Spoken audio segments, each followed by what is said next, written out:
I'm Toby Olié, and I'm the puppetry director on the Lion, Horse and Wardrobe. Cool. Hi Toby, I'm Phil, and this is Lisa from East Midlands Theatre. So you've worked alongside puppetry, I guess, in your working life, and also we saw some puppetry in Chris's, who's playing Aslan, the recent show Amelie. He was working with and alongside puppets, and this was also directed by Michael Fentiman, as it happens. We wanted to know, this is obviously, we've seen it, a more than life-size lion puppet. Is it heavy?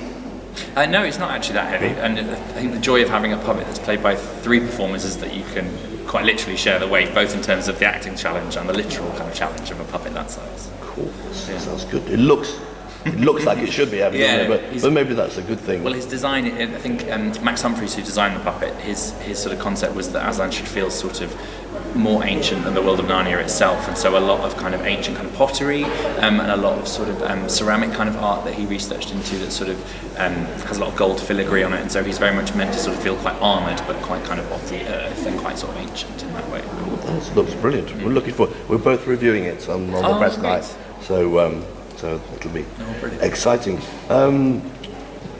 What do you enjoy, and what do you, if you think about the audiences, both young and old, what do you think they get from watching theatre that involves puppets? I think theatre in itself is such a theatrical medium. I mean, it's sort of more ancient than acting, and itself. Sort of puppetry was around way at the beginning, and I think because there's an inherent, you're asking the audience to kind of play along with you and suspend their disbelief in a way that we all do when we watch theatre, but with puppetry, you're having to invest yourself in this kind of inanimate object as an audience member to add your own kind of understanding and your belief to it. And so I think there's something really exciting with puppetry that allows you to kind of access imagination in that way of your audience, and when you're accessing imagination in that way, sort of anything is possible. So that our Aslan isn't complete, he doesn't have all 4 of his legs, he kind of fades out towards the back, and inherently then as an audience you go, okay, so he's not a literal lion, he's a sort of representation, a kind of spiritual version of a lion, and then it feels like if an audience is engaging and activating that part of their imagination, then actually you can apply that to all different moments of staging. In the way we represent Edmund's addiction to Turkish delight, we use puppetry, and there's sort of ways that then it's a kind of creative currency, I guess, that an audience is then able to use themselves. That's a nice phrase. Creative currency, I like it. Can you tell us a little bit about how the puppet Aslan works, and which are your favourite moments in which the puppet Aslan is involved? Yeah, of course. So there's 3 puppeteers who operate Aslan. One who's on the head, one who's inside the body and operates the front legs, and a third puppeteer who's on the tail. And so a big challenge of rehearsals is getting them to kind of work and think together as one being. And then in the show, the character of Aslan is both played by puppet, and Chris Jarrett, who's an actor. And so we've got kind of human and animal versions of Aslan together. And so a really joyful part of rehearsals has been finding moments when they don't, where they're existing together, but they can almost have different reactions to things. So that if the witch is provoking Aslan, human Aslan can really keep his cool, but actually animal Aslan can be really tensing up, and you're allowed to sort of see the different facets of one personality, but in 2 beings, which is really exciting, and picking moments throughout the show where you can feel really aggressive and really animal and sort of wild and untamed, and other moments where you can really use just kind of stillness and breath to show kind of the grandeur of that character as well. Oh, I love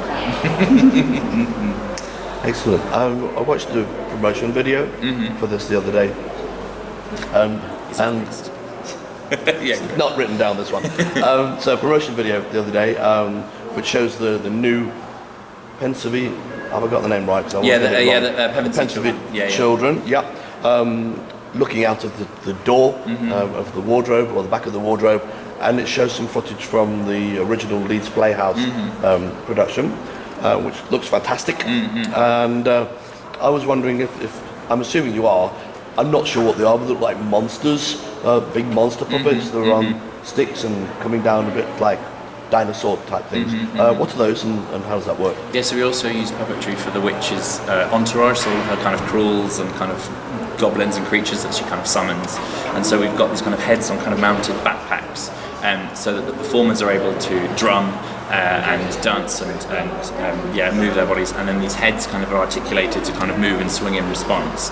And so generally we've been sort of looking at different ways to represent the various characters and creatures in Aslan. So some are kind of purely costume with kind of animal kind of accents, and then others we have kind of these masks and harnesses, and then we've got a number of puppets, and sort of using a kind of broad spectrum of languages to show the kind of very diverse and dynamic and kind of magical world. Fantastic. We can't wait to come and see it. No, thank you very much, Toby. No worries. Thank you. Thank you. Cheers.